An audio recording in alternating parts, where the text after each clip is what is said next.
She texted, "I wrecked the Benz, I was drunk, come pick me up and tell the cops you were driving." I replied, "On my way."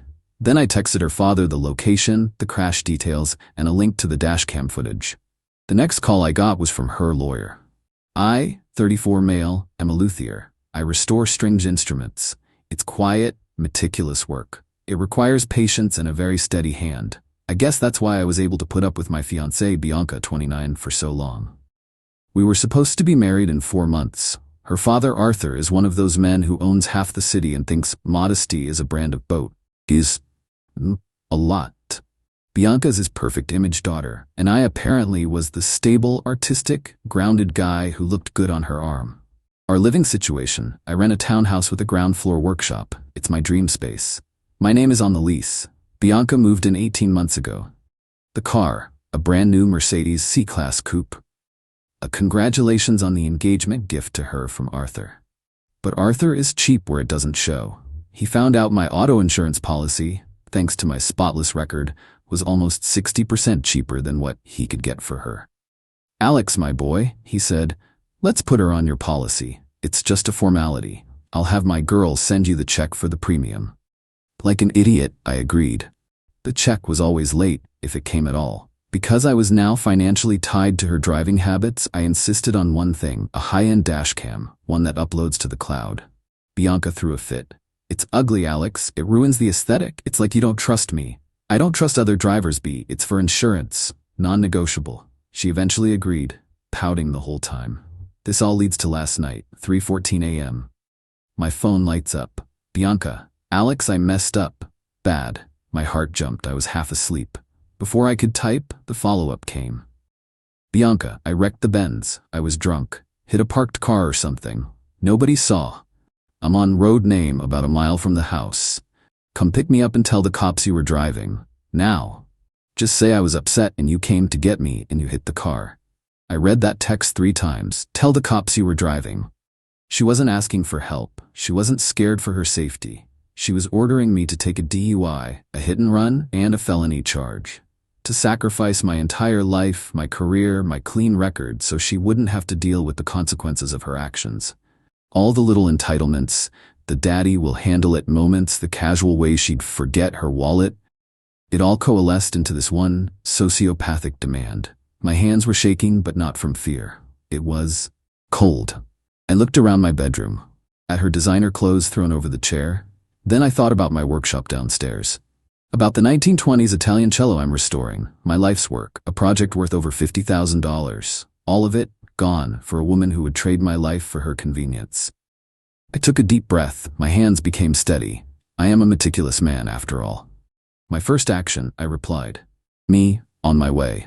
My second action, I opened the Dashcam app on my phone. The 3:14 a.m. alert was already there. Impact detected. I tapped it. The cloud footage began to stream. Her leaving the girls' night bar. The slurred singing, the swerving, the crunch as she sideswiped a brand new Escalade, ripping the mirror off and caving in the door. I watched her pull over, get out, look at the damage on the Benz, and then just drive off. A clear-as-day hit and run, and she was drunk. It was all there. I downloaded the file directly to my phone. My third action, I composed a new text message to Arthur. "Me, Arthur. Bianca has been in an accident at intersection pin drop. She is intoxicated. She has asked me to commit a felony by claiming I was driving. I have declined. She needs your help. Here's the dashcam footage from the incident." I attached the video file. I hit send. My fourth action, I called my insurance company's 24-hour hotline. "Hello," I said, my voice perfectly level. "I need to report an incident. My fiancée Bianca, who is a listed driver on my policy, has just been in an at-fault hit-and-run accident in the 2023 Mercedes C-Class. License plate number. I am not at the scene. I have definitive dashcam footage showing she was the sole occupant and was intoxicated. I am sending the file to my claims agent right now." My fifth action, I called my lawyer, a sharp guy who handled my workshop lease. It was 3:30 a.m. I left a very detailed voicemail.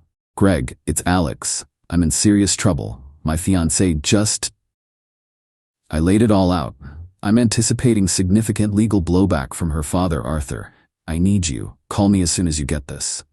I did not go pick her up. I sat in the dark. My phone buzzed with texts from Bianca. Where are you? Alex, it's cold, get here now. My dad just called me screaming. What did you do? Alex, you bastard, what did you do? Then, silence. Daddy must have picked her up. My phone rang at 4:02 a.m., an unknown number. I let it ring. It rang again, immediately. I answered.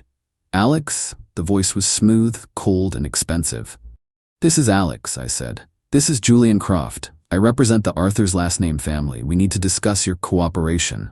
Not her. Not her father. Her father's lawyer. At 4 a.m., this is the part where I knew my life was about to become a living hell, or I was about to save it. Update 1. It's been 2 weeks. I'm not sure I've slept more than 3 hours straight. The adrenaline is gone, replaced by this grim, shaky determination.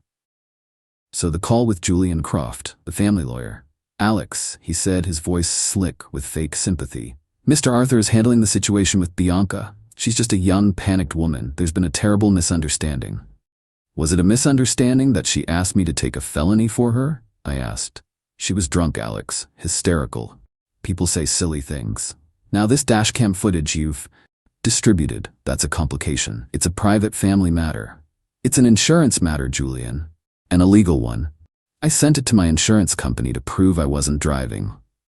That was hasty, he said, the silkiness dropping a few degrees. You're the primary on that policy, Alex. You're liable. This could get very, very expensive for you. It would be best for everyone if that footage was just retracted, if you told the insurance company you misidentified the driver. Arthur is very generous to people who are loyal. There it was. The bribe.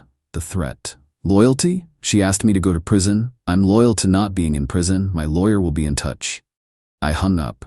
The fallout was immediate. My insurance company, upon receiving the video, was efficient. They sent an agent out, got my formal statement, and immediately began the process of dropping my policy. I have 30 days. They also informed me the owner of the Escalade she hit had already filed a massive claim. They would be handling it, but they were very interested in the fact that Arthur owned the vehicle, not me. But the real drama? Bianca. She showed up 2 days after the crash. Arthur's driver dropped her off. She still had a key. I was in my workshop trying to tune a violin, but my hands were shaking too much. I heard the front door slam. Alex. I walked up the stairs. She was standing in the living room, her face pale and puffy with rage. You betrayed me, she screamed. You asked me to go to jail, Bianca. It wouldn't have been jail, she shrieked, and this is the part I'll never forget. Daddy would have fixed it. He would have gotten me the best lawyer. You just had to be the supportive fiancé for once. You just had to show up and be a man. I just stared at her. Be a man? By committing a crime for you? You ruined everything, she was sobbing now, but they were angry tears. You sent that video to my father. You called the insurance. The police came to the house. My dad had to handle them. It was so embarrassing. They impounded the car. The Benz is gone, and that guy, the Escalade guy, he's suing. He's suing me, Bianca, as the policyholder. Well, you should have just done what I asked, she yelled. The complete, total, galactic-level lack of self-awareness. It was breathtaking. Your things are in boxes, I said, pointing to the hallway where I'd stacked them. You need to leave. Her face went from red to white. What? Leave? Alex, don't be dramatic. We're getting married in 4 months. You're punishing me because you're mad. Okay, I'm sorry. I said it. Are you happy? I'm not. I'm done. Get your things. No, she crossed her arms. I live here. You can't just kick me out. I'm not going anywhere. Your name isn't on the lease. You're a guest, and you're no longer welcome. Her eyes narrowed, and then she smiled, a slow, cold smile. Fine, she said. I'll go, but I'm taking my engagement gift. She turned and walked not toward her boxes, but toward the stairs to my workshop. My blood turned to ice. Bianca? Stop. What? She said, feigning innocence. You gave it to me when you proposed. It's mine. She wasn't talking about the ring. She was talking about the cello. The lie. When I proposed, I was working on the 1920s Italian cello. It was my passion project. She'd always been jealous of the time I spent on it. One day, I joked, when this is done, it'll sing for us at our wedding. She was now twisting that. You promised it to me, Alex. It's our future. I'm taking it. You can have it back when you stop being a psycho and fix what you broke. She was going to hold my life's work hostage. I stepped in front of the stairs. That cello is worth more than the Benz, Bianca. It is not yours. It has never been yours. I have the certificate of authenticity and the bill of sale in my name, dated 3 years before I even met you. You walked down those stairs, you try to take it, and I will call the police right now and have you arrested for grand theft. You wouldn't, she sneered. You asked me to take a DUI for you. You tried to ruin my life. You have no idea what I would do to protect my work. We stared at each other. Her, calculating. Me, completely, utterly empty of any feeling for her. She must have seen it. The calculation failed. You're a monster? She whispered. Get your boxes. She grabbed her things, all 14 boxes and suitcases, dragging them out the front door while screaming into her phone for her driver. The last thing she said to me was, "You'll regret this. My father will ruin you. He will end you. You have no idea what you've done." She left. I locked the deadbolt, and then I had to sit on the floor because my legs gave out. The ruin started this morning.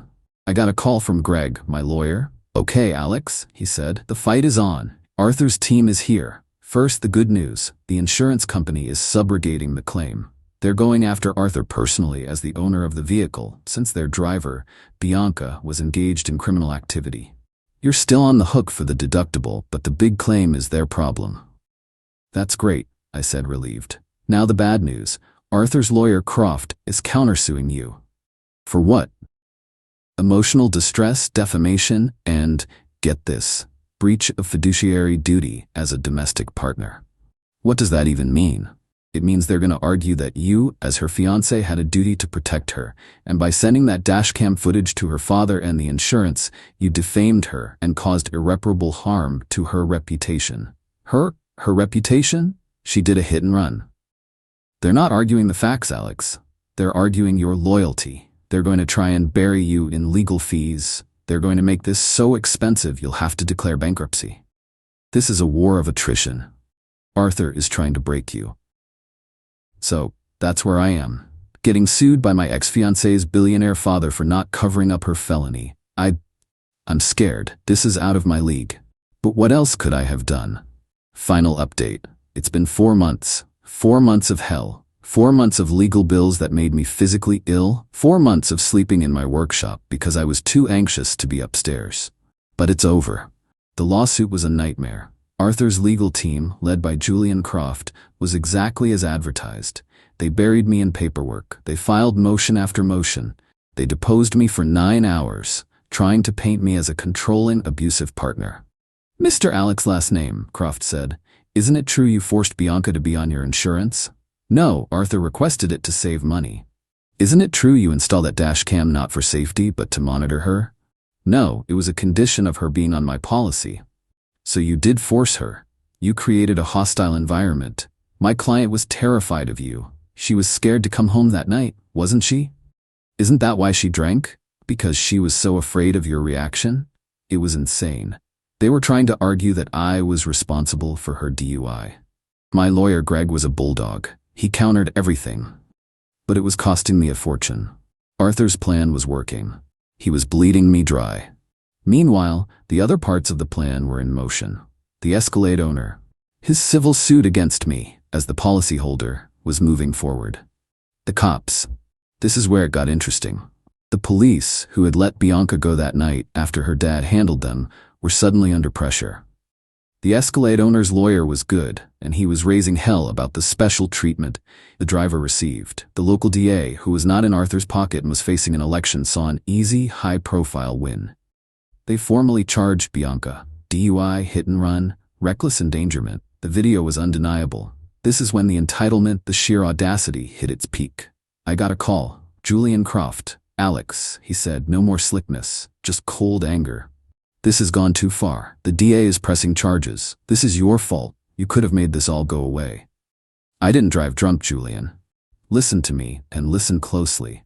Arthur is prepared to make a final, generous offer. This all goes away. You go to the DA and the insurance company. You tell them you reviewed the dashcam footage again. You tell them you were mistaken. It was dark, you were tired, you're not sure who was driving. You say the footage is corrupted or unreliable. I couldn't believe it. You want me to commit perjury, an obstruction of justice." "I want you to be practical," he hissed. In exchange, Arthur will pay the Escalade owner in full. He will pay your legal bills, and he will deposit $100,000 into an account of your choosing for your trouble, your workshop, your cello. It all stays safe.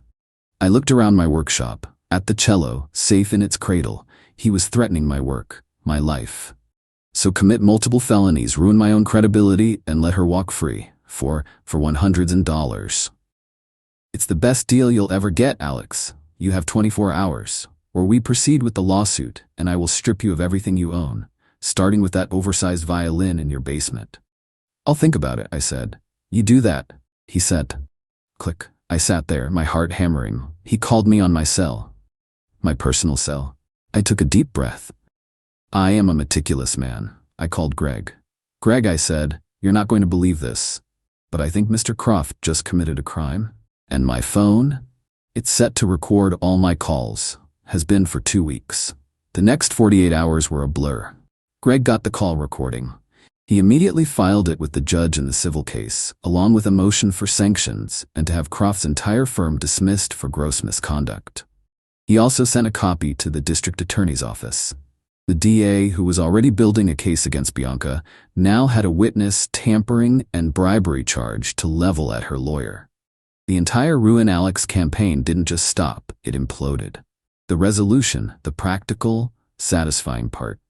Julian Croft is facing a state bar investigation that will likely see him disbarred. Arthur fired him immediately to distance himself. The bribery charge is pending. The lawsuit against me, with their primary lawyer disgraced and the recording filed in court, Arthur's new legal team, a much more humble local firm, immediately dropped the countersuit. The emotional distress claim vanished. The Escalade owner's suit. My insurance company, who was still technically on the hook for the claim, settled with the Escalade owner. They then turned around and, using the undeniable video and the witness tampering evidence, filed a massive subrogation suit against Arthur, as the car's owner, and Bianca, as the driver, to reclaim every cent. They will win. Bianca's criminal case. This was the finale. With the video, her daddy's girl, defense was useless. The DA, furious about the bribery attempt, refused any sweetheart plea deal. Bianca had to plead guilty to the DUI and the hit and run. The sentence. This is real life, so she didn't get 10 years in prison. But she got 18 months of probation, a $10,000 fine, 200 hours of actual community service, highway cleanup, a 1-year mandatory license suspension, and she has to attend a victim impact panel. For a person of her status, this is social and professional annihilation. Her reputation is cooked. The cello. Their attempt to claim the cello as an engagement gift was laughed out of court. Greg provided the bill of sale and authentication, and the judge dismissed their motion with prejudice. My life isn't perfect. I'm still paying Greg. He gave me a discount after the recording, but he's not cheap. I had to find a new, insanely expensive insurance policy. I'm selling the engagement ring I bought to cover the last of the legal fees. I still have moments of vulnerability. I'm sad sometimes. I was building a life with this person, and she was willing to burn me alive to stay warm. That's a hard pill to swallow. I feel stupid for not seeing it. But then I walk downstairs into my workshop. The cello is safe. I pick up my tools. The work is quiet. It's meticulous. It requires a steady hand. And my hand is finally steady again. I heard Bianca's mom has to drive her to her highway cleanup sessions. That thought isn't revenge. It's just consequences. It's just gravity.